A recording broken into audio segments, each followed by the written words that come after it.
You've probably noticed that in every area of life, it seems, there's a way to evaluate yourself.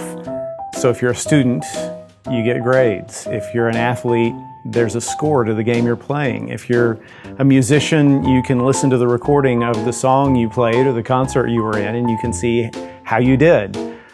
But what about churches? If you're a Christian, you should be part of a local church, and how do we know how our church is doing?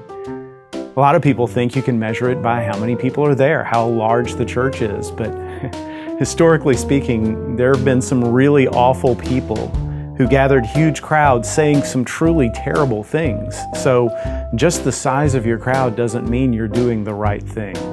As Christians, we should know this. Ultimately, Jesus is the one that decides how we're really doing, and that includes not just us individually, but our churches.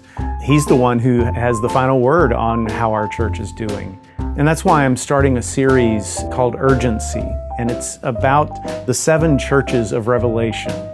We all know the book of Revelation is the last book in the Bible, and it talks about the end of the world, but believe it or not, it's actually a letter to 7 real churches that existed 2,000 years ago.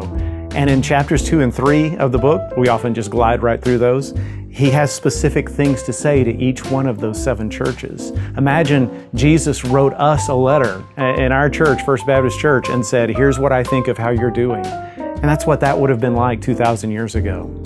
And the reason this is so useful to us is so many of the things that Jesus said to those churches apply to us today.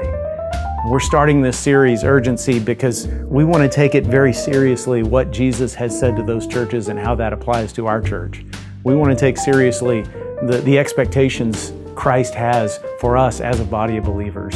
As part of our church, I hope you'll be there. I hope you will listen. I hope you'll get a lot out of this, and I hope it will convict you as to the direction we should be headed as a congregation, because we need to be headed in the same direction.